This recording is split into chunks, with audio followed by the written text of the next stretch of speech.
Hello दोस्तों, आप सभी का स्वागत है स्टूडेंट क्लासेस में। आज हम आपको पढ़ाने वाले हैं नरेशन में असर्टिव सेंटेंस का चेंज ऑफ नियरनेस वर्ड से। तो चलिए हेडिंग करते हैं चेंज ऑफ नियरनेस वर्ड से। हेडिंग कर लिया है आपने चेंज ऑफ नियरनेस वर्ड से। चलिए तो कुछ एग्जांपल से समझने से पहले टेबल को देख लेते हैं। जैसे डायरेक्ट स्पीच में दिस होगा तो इनडायरेक्ट बनाते समय उसको हम डायरेक्ट में कर देते हैं। दीज होगा तो दोज में बदल देंगे, हेयर होगा तो देयर में बदल देंगे, नाउ होगा तो देन में बदल देंगे, टुडे होगा तो डायरेक्ट डे में बदल देंगे, आइदर होगा तो थाइदर में बदल देंगे, टुनाइट होगा तो डेट नाइट में बदल देंगे, कम का गो हो जाता है ना, लास्ट नाइट का the previous night, next week का द फॉलोइंग वीक, टुमारो का द नेक्स्ट डे या फिर द फॉलोइंग डे भी होता है, यस्टरडे का द प्रीवियस डे या फिर द डे बिफोर भी होता है, एगो का बिफोर होता है और द डे बिफोर यस्टरडे का 2 डेज बिफोर होता है, द डे आफ्टर टुमारो का इन 2 डेज टाइम या फिर 2 डेज आफ्टर होता है। सिर्फ शब्दों को विशेष कर आपको ध्यान देना है। चलिए कुछ एग्जाम्पल के माध्यम से समझते हैं कि चेंज ऑफ नियरनेस वर्ड्स जो होते हैं वो कैसे बदला जाता है। जैसे दिया है Ramesh said to her I cannot go with you now। हाँ, चलिए देखते हैं इसका इंडायरेक्ट बनाएंगे। इंडायरेक्ट बनाते समय करना क्या है, आपको अभी हमने बताया कि चेंज ऑफ नियरनेस वर्ड्स में सिर्फ वर्ड को ही ध्यान देना है, शब्दों को ही ध्यान देना है कि किस शब्द को किस में बदलना है। बाकी का पूरा नियम change of tense change of person का ही रहेगा। जैसे देखिए यहाँ पे रमेश, अब सेट के बाद देखिए कोई ना कोई ऑब्जेक्ट, पिछले टॉपिक में हमने आपको बताया था अगर आता है कोई ऑब्जेक्ट तो इसको हम कहीं बदल देंगे, टोल्ड में, है ना, ये टोल्ड में बदल दिया गया। टोल्ड हर कनेक्टिव के रूप में काहे का प्रयोग करेंगे, असर्टिव सेंटेंस है तो सीधी सी बात है काहे का प्रयोग, दैट का, है ना।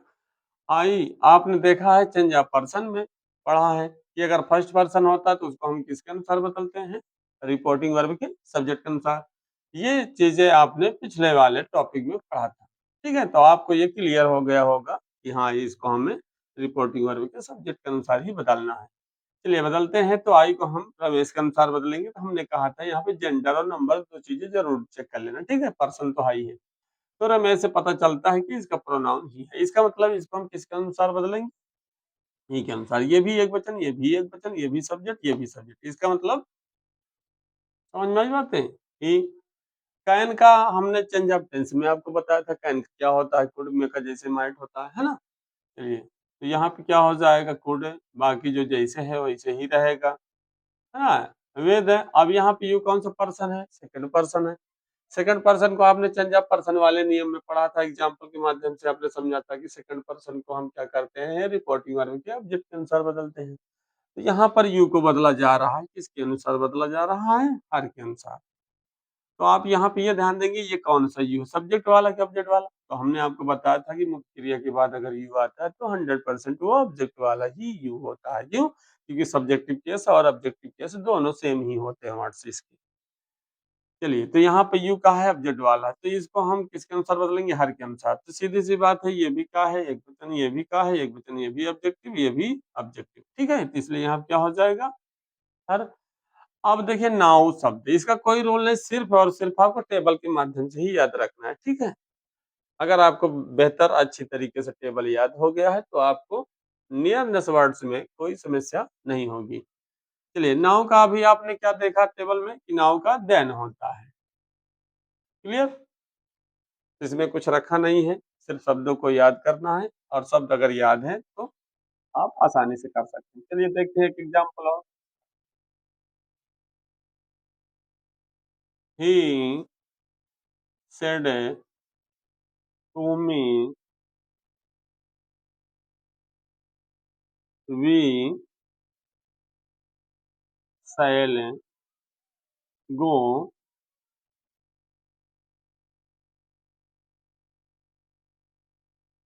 till next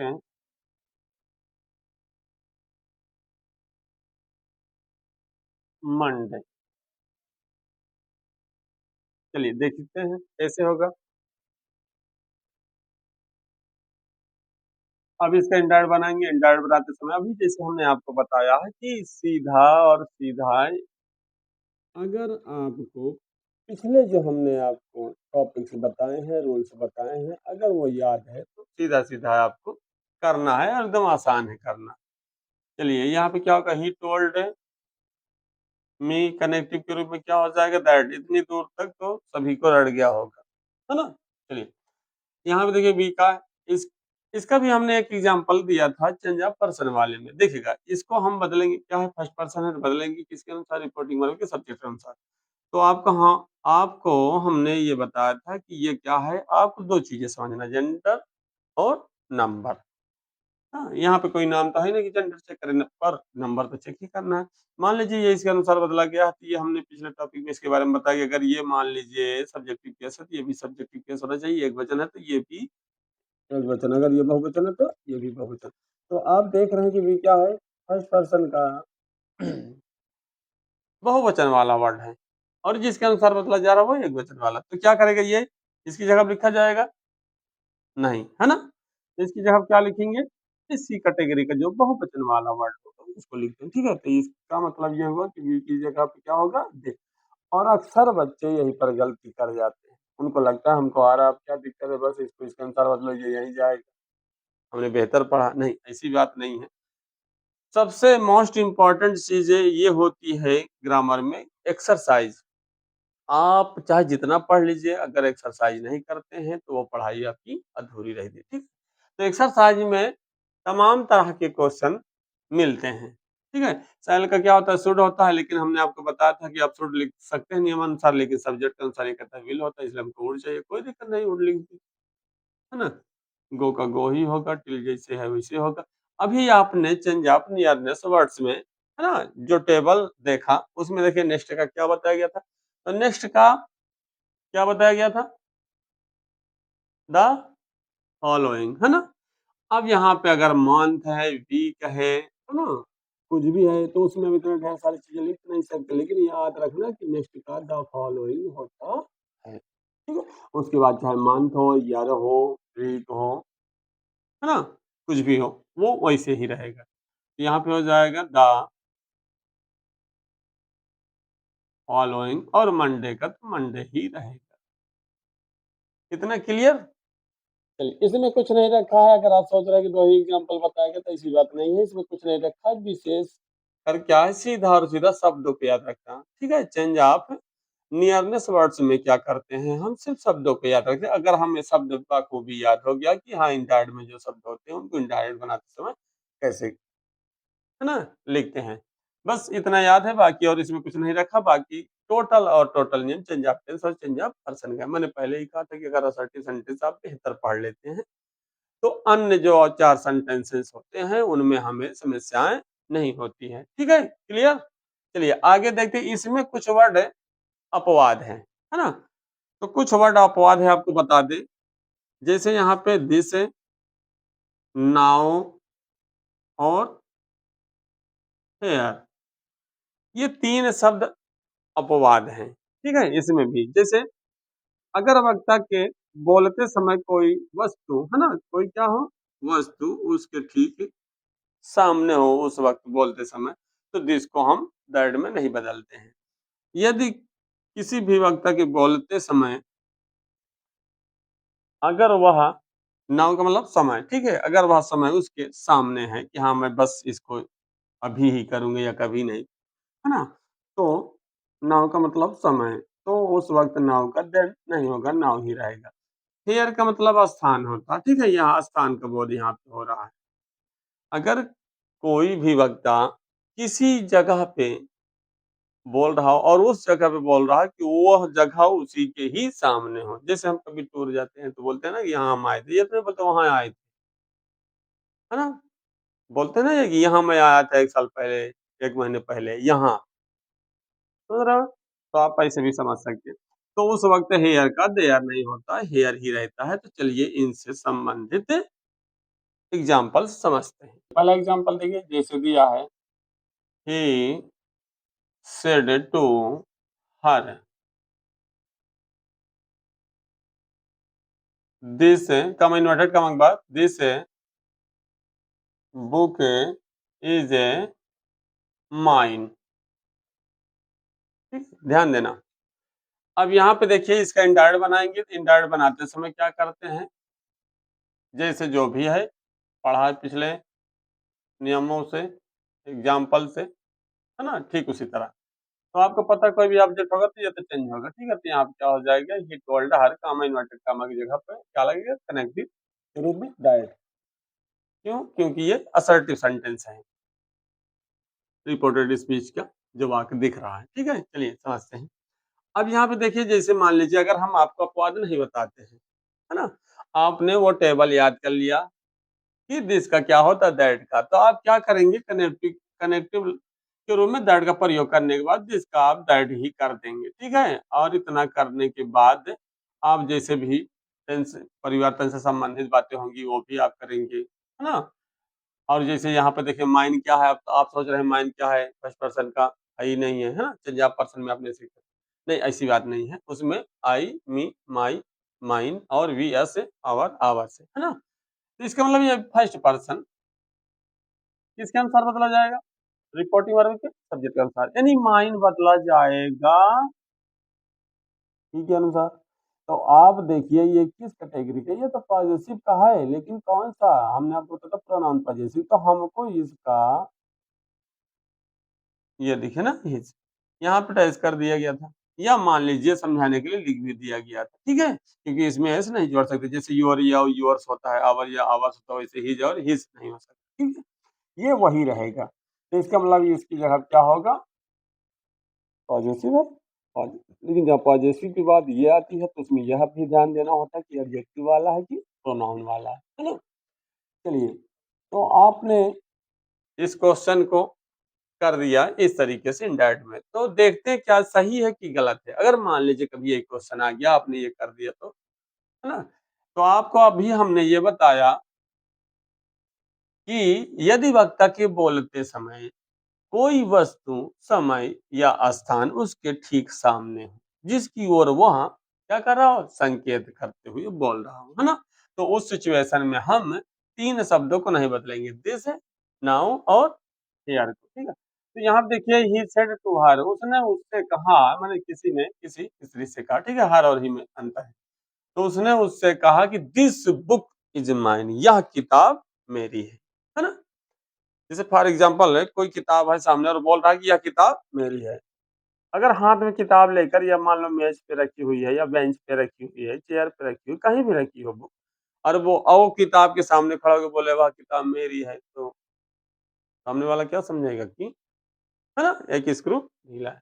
तो समझ सकते हो कि वह वस्तु उसके सामने है, और फोर्स करके बोला, फोर्स करके ही बोल रहा है कि यह किताब मेरी, है ना? मतलब ये क्या है, उस वक्त यह जिसका दैट ना होकर क्या होगा, दिस दिस ही होगा, अंडरलाइन कर देते, समझ लीजिए, ठीक है? ध्यान रखना। दूसरा एग्जांपल समझते हैं, जैसे दिया है, she said comma inverted comma I will speak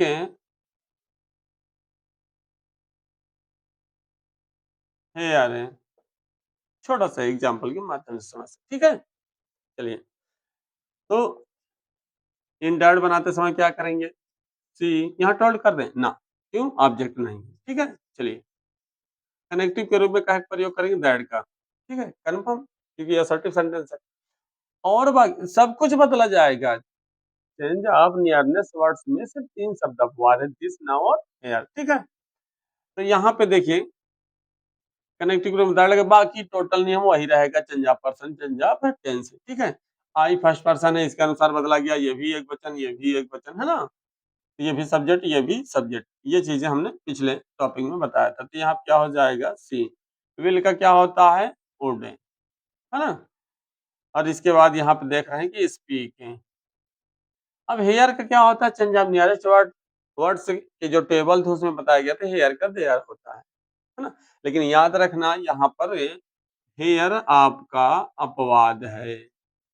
कैसे अपवाद है, क्योंकि उस वक्त वक्त था उसी जगह पे खड़ा, जैसे हमने अभी आपको बताया कि जैसे कोई अगर टूर जा रहा है या कहीं घूमने गया है, कोई चीज दिखी तो अपने साथ में जो उसका साथी होता है उसे बोलता है कि मैं यहाँ आया। यहाँ ये तो नहीं बोलेगा कि इशारा उस ओर कर रहा, बोलेगा वहां, है ना। तो उस वक्त वह जगह उसके सामने जिसकी ओर वो इशारा कर रहा है, तो इस अर्थ में ये क्या होगा, अपवाद। तीसरा है, जैसे देख लीजिए, he said to me comma inverted comma I will do it now और नेवर, है ना। चलिए देखते हैं, इसका इंडायरेक्ट बनाएंगे। ही यहाँ टोल्ड होगा, चलिए ठीक है।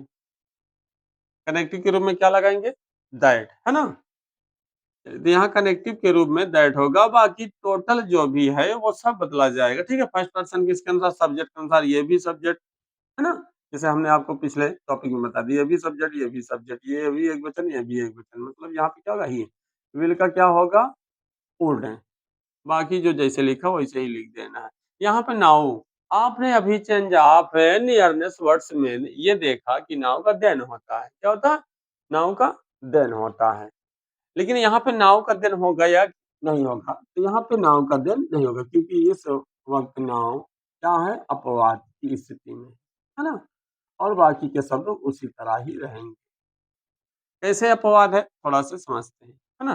क्योंकि यहाँ पर किसी ने कहा कि उसने मुझसे कहा, जैसे देखिए उसने मुझसे कहा क्या, कि आई विल डू इट नाउ और मैं इसे अभी करूंगा या फिर कभी।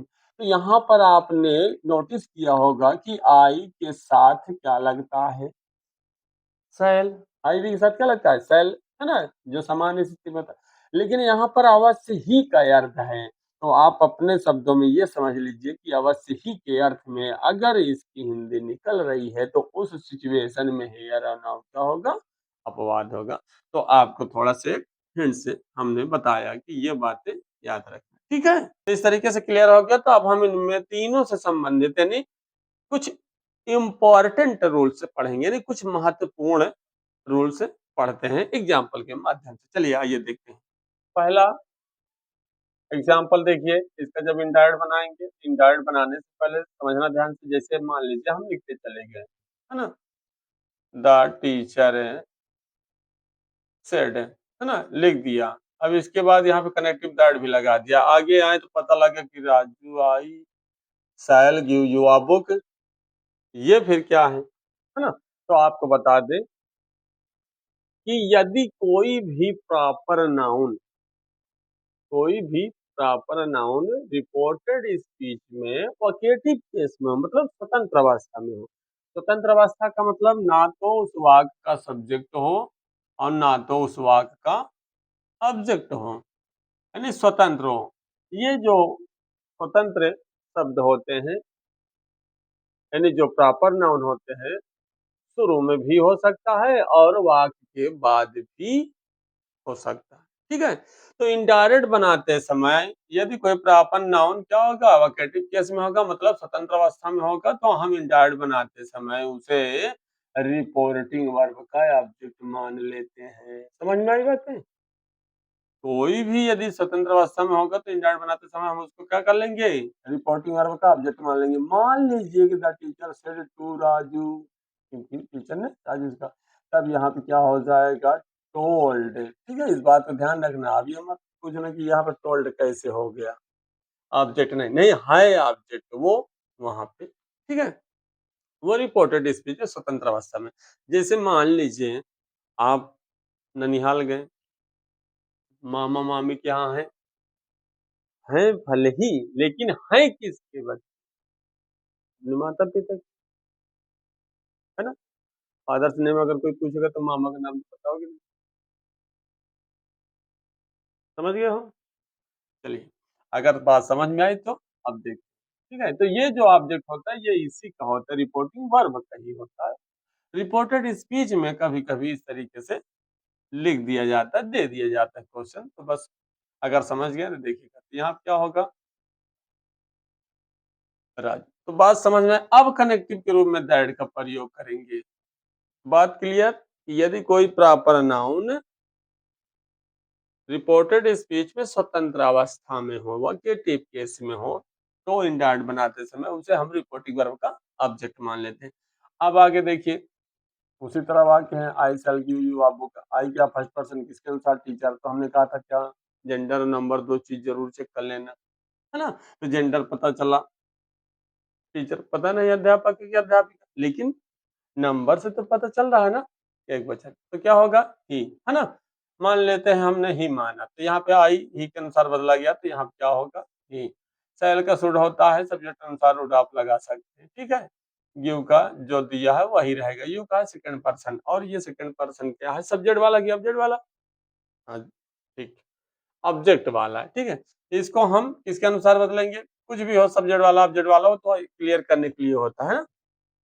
इसको हम रिपोर्टिंग वर्ब के ऑब्जेक्ट के अनुसार बदलते हैं। तो यहाँ जब आप आएंगे तो लगेगा कि अरे बाप रे, ऑब्जेक्ट तो है ही नहीं है। अरे है, ये देखो अभी जस्ट बताया इसने कि ये स्वतंत्र अवस्था में, फिर आ गया अपने घर, मान लीजिए, है ना?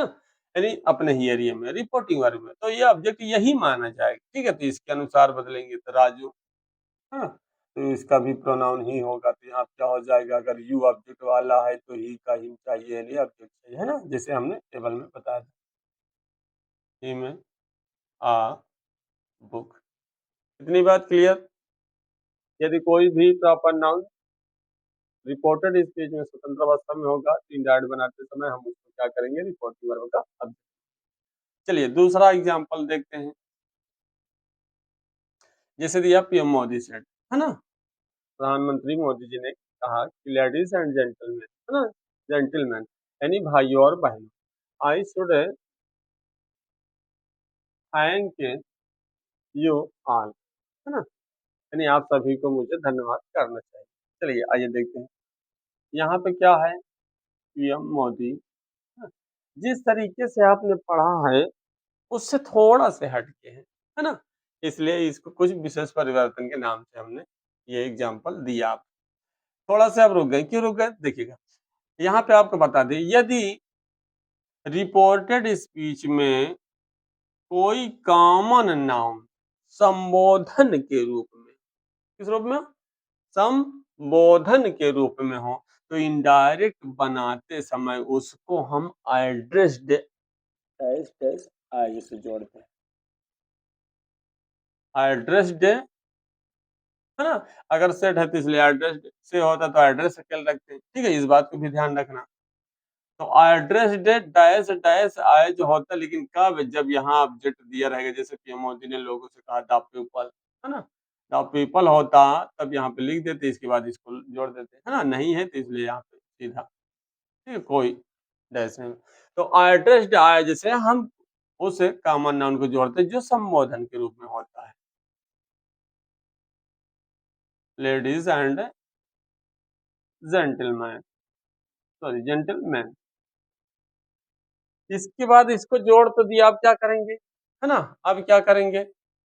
तो यहाँ पर जो कामा होता है इसका अर्थ होता है एंड सेड, एंड सेड, है ना? इतना प्रयोग करने के बाद अब कनेक्टिव के रूप में दैट का प्रयोग करेंगे, ठीक है? इसके बाद फिर अगला जो वाक्य जैसे बदला जाता है वैसे बदलेंगे। आई क्या फर्स्ट पर्सन, पीएम मोदी मान लो वर्तमान में, है ना? जेंडर चेक करते हैं तो पुरुष ही है, तो यहाँ पे ही मान लेते हैं, ठीक है? ही शुड का शुड ही रहेगा, क्यों? क्योंकि हमने बताया था कि should must ought to, change of tense में हमने बताया था कि should must ought to no change होता है। मस्ट कब होता है? जब दृढ़ संकल्प की बात की जाएगी तभी हार्ट टू में बदलते हैं, ये बात हमने टेबल में बताया था, ठीक है? चलिए, तो शुड यहाँ पे नहीं बदला जाएगा।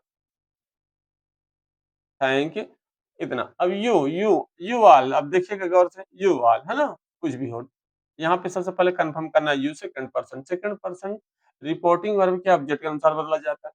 लेकिन यहाँ रही बात, ऑब्जेक्ट दिख नहीं रहा है, तो आप लोग सोचेंगे ऑब्जेक्ट है नहीं, नहीं ऐसी बात नहीं, कहे किससे रहे, है ना। जैसे मान लो कि सभा लगी, है ना, रैली हो रही है, कोई भी मंत्री बोल रहा है, तो जो जनता बैठी है उन्हीं को भाई और बहनों करके ही बोल, है ना। जैसे पीएम मोदी जी इस समय बोलते हैं भाई और बहनों, तो किनको बोलते हैं, जनता को ही बोलते हैं। तो किससे कहें, जनता से कहें, तो जिससे कह रहे भाई क्या होगा, ऑब्जेक्ट, उसको जोड़ भर दिया गया बस एडवर्टाइज में, ठीक है। तो इसका मतलब इसके अनुसार बदले, तो लेडीज एंड जेंटलमैन मतलब बहुवचन है, तो बहुवचन है, तो हमने नंबर में क्या बताया, चेंज ऑफ टेंस में, सॉरी चेंज ऑफ पर्सन में हमने बताया था ना कि नेम और नंबर, बहुवचन था उसका प्रोनाउन हम दे मानते हैं।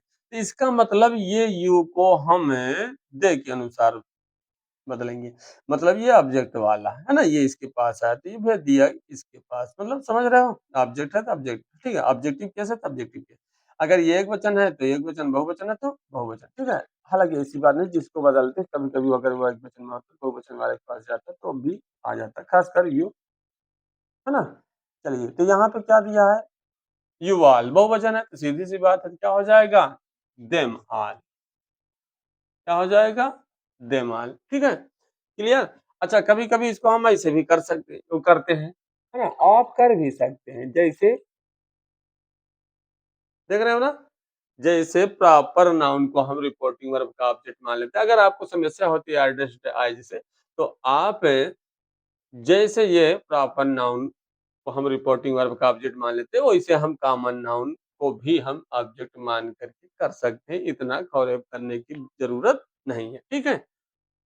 चलिए, अब अगला एग्जांपल देखते हैं कि he said to his wife, I दिया ना, I needn't go there now. तो यहाँ पे जो नीडंट है ना, ये क्या होता है, नीडंट को परिवर्तित नहीं करते, ठीक है, तो वो जो का त्यों ही लिखा रहता है, तो इसका क्या हो जाएगा, he told his wife connective के रूप में दैट आई, बाकी और सब बदला जाएगा, आई इसके अनुसार ही हो गया। तो यहाँ पे नीडंट जो दिया है वो ज्यों का त्यों ही लिख दिया जाता है, इसलिए हमने अंडरलाइन कर दिया, ठीक है। बाकी और देयर, देयर है ऑलरेडी। नाउ का आपने क्या पढ़ा, चेंज ऑफ नियरनेस वर्ड्स में देन, है ना। चलिए, अगला एग्जांपल देखते हैं। अगला एग्जांपल कैसे थे, my mother said वेलराम I shall give you a prize. अब देखिएगा, जो आप देख रहे हैं, ये दो क्वेश्चन है, इन दोनों क्वेश्चनों में अंडरलाइन करते हुए समझाते हैं आपको कि जो वेल है और यूसी शब्द है, इनडायरेक्ट बनाते समय इनको हटा देते हैं। वेल और यूसी को याद कर लीजिए, नोट कर लेना, ठीक है, नोट कर लीजिए अगर नोट करना है आपको। वेल और यूसी शब्द यदि डायरेक्ट स्पीच में आता है तो इनडायरेक्ट बनाते समय इन शब्दों को हटा देते हैं, क्योंकि ये निरर्थक शब्द होता है। जैसे अक्सर हम पढ़ा रहे होते हैं, है ना, तो बोलते हैं यूसी देखो, है ना। चलिए, तो यहाँ क्या हो जाएगा, माई मदर, ध्यान से समझना, अगर ये निरर्थक शब्द है, ये हट गया तो बचा क्या, राम। कई, अब देख रहे हैं कि राम किस तरह से दिख रहा है, देख रहे हो किस तरीके से, समझ में आई बात, बिल्कुल प्रॉपर नाउन की तरह और एकदम स्वतंत्र अवस्था में, तो वही रूल होगा, है ना। चलिए, तो इसका मतलब टोल्ड राम, हाँ। इसके बाद हम वही कनेक्टिव का प्रयोग करेंगे जो करते हैं सटी सेंटेंस के लिए, है ना, दैट आई फर्स्ट पर्सन किसके अनुसार, रिपोर्टिंग वर्ब के सब्जेक्ट के नंबर और जेंडर के अनुसार, है ना। तो माई मदर जेंडर चेक करते हैं, तो सी निकलता है, इसका मतलब आई को सी के अनुसार बदलेंगे, ये भी सब्जेक्ट, ये भी सब्जेक्ट, और है ना, ये भी एक वचन, ये भी एक वचन।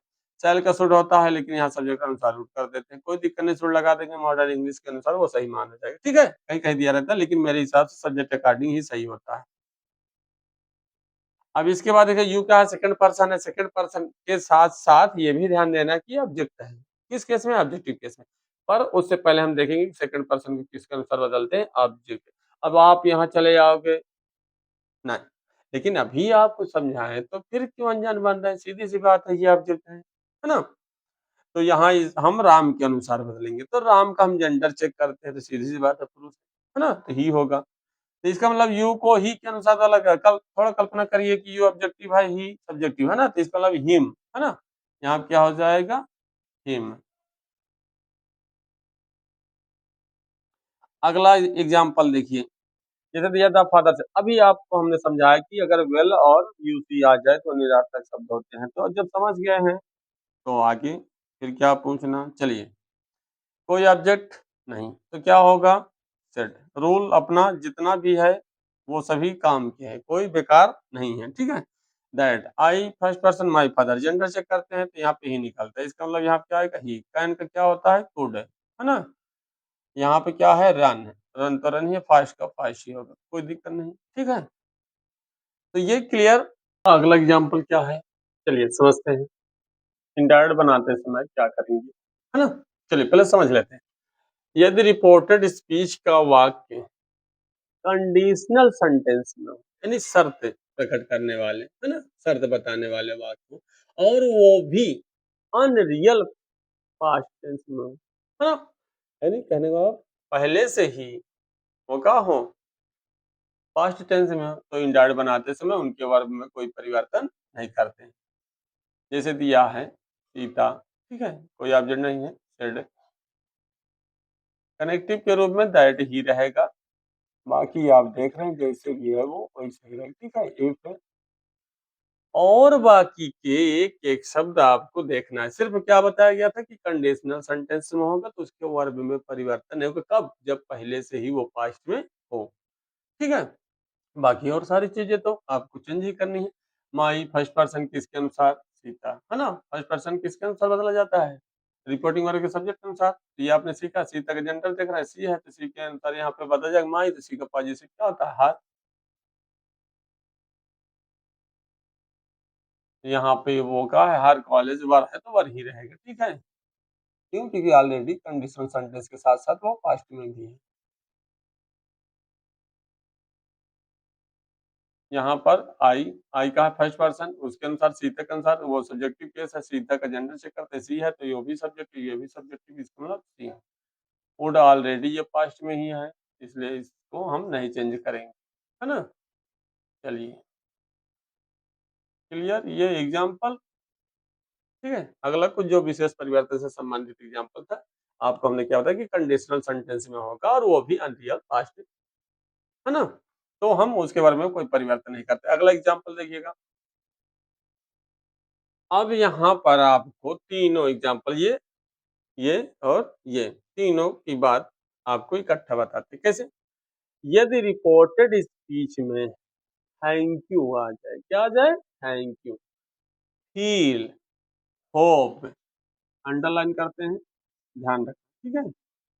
यदि रिपोर्टेड स्पीच में थैंक यू आ जाए, फील आ जाए या फिर होप आ जाए, तो इनडायरेक्ट बनाते समय इन शब्दों को रिपोर्टिंग वर्ब का हम वर्ब बना देते हैं। अर्थात अपनी भाषा में समझिए, इनको हम रिपोर्टिंग वर्ब के से या सेज या सेड की जगह पे टेंस के अनुसार लिख देते हैं। ठीक है? चलिए देखते हैं। द सर्वेंट, अब यहाँ सेड टू द मास्टर, इसका मतलब यहाँ पे टोल्ड नहीं होगा, ठीक है? अभी आपको बताया कि थैंक यू, फील और होप होगा, तो इंडायरेक्ट बनाते समय इनको हम सेड के स्थान पर लिख देते हैं, ठीक है? तो यहाँ पे आप देखिए सेड है तो थैंक का क्या हो जाए भाई, ये यहाँ पे से होता था थैंक, है ना?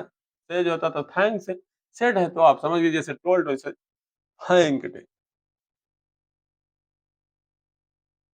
यहाँ पे यू का कोई मतलब, ठीक है? पूरा इकट्ठा बताया गया, थैंक यू का थैंक्ड होता है, किससे? The master. और यहाँ पे सर आपको हम बताएंगे, सर या मैडम इम्परेटिव सेंटेंस में कैसे बदला जाएगा, ठीक है? बाकी आपको यहाँ पे आ गया तो फिर बदलना ही है। सर या मैम कुछ भी आता है तो हम इसको रिस्पेक्टफुली में बदल देते हैं। किस में बदल देते हैं? रिस्पेक्टफुली में, ठीक है? और इतना हम करने के बाद अब देखते हैं, ये तो इसका वर्ब बन गया और यहाँ पर हमने इसको रिस्पेक्टफुली में बदल दिया। अब यहाँ पे आप लोग सोच रहे हैं कि कामा इन्वर्टेड कामा की जगह क्या लगेगा? दैट, है ना? ये गलत है। क्यों? क्योंकि आपने देखा होगा जितने भी एग्जाम्पल आपको बताए गए होंगे असर्टिव सेंटेंस का जो वाक्य रहा होगा उसकी शुरुआत सब्जेक्ट से रही होगी, वो चाहे अफर्मेटिव में रहा हो चाहे निगेटिव में। यहाँ पे आप देख रहे हैं सब्जेक्ट से कोई शुरुआत नहीं, मतलब कोई वाक्य नहीं है, कुछ फ्रेज है नहीं, वाक्यांश है कुछ, मतलब वाक्य का अंश है बस, ठीक है। इसलिए यहाँ पे कनेक्टिव का कोई प्रयोग नहीं होगा, सीधा सीधा उन शब्दों को नियमानुसार अर्थात नियम को ध्यान में रखते हुए लिख लेंगे। जैसे फॉर के बाद रुक गया मार्कर, क्यों? क्योंकि योर क्या, सेकंड पर्सन, सेकंड पर्सन किसके अनुसार, रिपोर्टिंग वर्ब के ऑब्जेक्ट के अनुसार, है ना। तो यहाँ मास्टर, मालिक, है ना। तो यहाँ पे क्या होगा, ही। जेंडर हम चेक करते हैं तो नहीं पता चलता, नंबर चेक कर रहे हैं, है ना। नहीं, ऐसी बात नहीं, जेंडर से पता चल रहा है कि मास्टर है, मालिक। चलिए, तो यहाँ पे ही आता है, इसका मतलब योर को हम किसके अनुसार बदल रहे हैं, ही के, है ना। जबकि ये पॉजेसिव है तो ही का भी चाहिए पॉजेसिव, इसका मतलब ये इसके अनुसार बदला जाएगा, तो यहाँ पे क्या हो जाएगा, हिज, हेल्प, ठीक है। चलिए, क्लियर। अब वही चीज इसमें भी है, हमने अभी आपको बताना कि अंडरलाइन आप ध्यान रखेंगे। यहाँ भी वही चीज है, जैसे दिया है कि राहुल है सेड, तो सेड को सेड नहीं लिख देंगे, क्यों? क्योंकि अभी आपको बताया गया कि थैंक यू और फील और होप अगर रिपोर्टेड स्पीच में आते हैं तो डायरेक्ट बनाते समय रिपोर्टिंग वर्ब के सेड के या से के या सेज की जगह पे टेंस के अनुसार लिख दिया जाता है। तो यहाँ सेड है तो फील का क्या होगा, है ना, से होता तो फील होता, सेज होता तो फील्स होता, लेकिन यहाँ पे सेड है तो यहाँ पे क्या हो जाएगा, फेल्ट, है ना। यहाँ क्या हो जाएगा, फेल्ट। अब यहाँ पे फेल्ट के बाद जो शब्द दिया हो क्या, सॉरी। अब आपको थोड़ा सा कंफ्यूजन ये हो रहा कि I feel sorry for what, है ना। तो यहाँ पे आपको बता दें कि फील के साथ सदैव आई की होता है, अगर मान लो दे भी दिया तो ऑलरेडी आप देख रहे हैं कि यहाँ पे आई का कोई मतलब नहीं है। अगर आप सोच रहे हैं कि हम आई को लिख लें तब उसको करें, नहीं, ऐसी बात है। जैसे यहाँ पे आपने देखा थैंक यू के बाद क्या है, यू, यू को हमने लिखा नहीं, लिखा, है ना, ठीक वही से। अब आगे देखिए, हमने फ्रेंड सॉरी लिख लिया, इसके बाद हम देख रहे हैं for what I have said. अब लग रहा है कि कनेक्टिव दैट जो है ना, क्योंकि ये जुड़ा हुआ है इससे, है ना, ये पूरा। तो इसका मतलब यहाँ सब्जेक्ट से शुरुआत नहीं हो रही, कनेक्टिव के रूप में दैट का प्रयोग नहीं करेंगे, पूरा हो बहुत छाप लेंगे, लेकिन नियमों को ध्यान में रखें। आई, अब यहाँ पे ये आई ध्यान देना, आई फर्स्ट पर्सन राहुल के अनुसार, तो यहाँ क्या हो जाएगा, ही। टेंस है, प्रेजेंट परफेक्ट है तो क्या हो जाएगा, पास्ट परफेक्ट, ठीक है, क्लियर। आगे देखिए, वही चीज यहाँ भी बताया गया, है ना, होप, देख रहे हैं आप। अब यहाँ पे कैसे करेंगे, ही सेड की जगह पे क्या होगा, होप, तो यहाँ पे क्या हो जाएगा, होप, है ना। अब यहाँ पे आप सोच रहे हैं आई लिखे, नहीं, जैसे हमने कहा थैंक यू के बाद यू नहीं लिखा, फील से पहले और होप से पहले आई, इसको हम नहीं लिखते, ठीक है।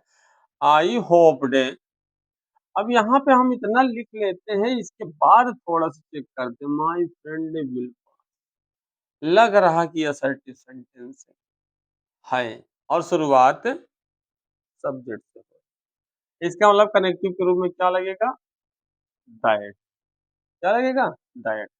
अब नियमों को ध्यान में रखते हुए हम माई फर्स्ट पर्सन है, फर्स्ट पर्सन को हम सब्जेक्ट के अनुसार बदल देते हैं। तो माई हमारा क्या है, पॉजेसिव है, और इसको हम सब्जेक्ट ही के अनुसार, तो ही का पॉजेसिव, है ना। अब हमने आपको बताया था सब्जेक्ट है, सब्जेक्ट ही जाएगा उसकी जगह पे। ऑब्जेक्टिव केस में है तो ऑब्जेक्टिव केस में जब भले ही वो किसी न किसी पास आया हो, ठीक है, मतलब पॉजेसिव है तो सब्जेक्टिव के पास आ जाए, या सब्जेक्टिव है तो ऑब्जेक्टिव के पास आ जाए, कहीं भी जाएगा लेकिन आएगा अपने कैटेगरी के ही शब्द को लेकर, अर्थात उसी कैटेगरी का शब्द लिखा जाता है। तो यहाँ पे माई यहाँ ही के अनुसार क्या हो जाएगा, हिज, हिज फ्रेंड है, और नियमानुसार विल का क्या होता है, वुड, क्लियर। आपने क्या सीखा इस एग्जाम्पल में कि यदि कोई, ये इसमें छठवें में आपने देखा पांच तो बता दिए थे, इसके बाद ये छह बताया, 7, 8, 9 है ना? तो इस तरीके से कुल कितने एग्ज़ाम्पल आपको हमने बताया, कुछ विशेष परिवर्तन यानी सम इम्पोर्टेंट रूल्स में हमने आपको ये 9 एग्ज़ाम्पल दिए, ठीक है? हमारा वीडियो आपको अच्छा लगा हो, हमारी पढ़ाई यदि आपको अच्छी लगी हो, तो लाइक करना, सब्सक्राइब करना और शेयर करना। थैंक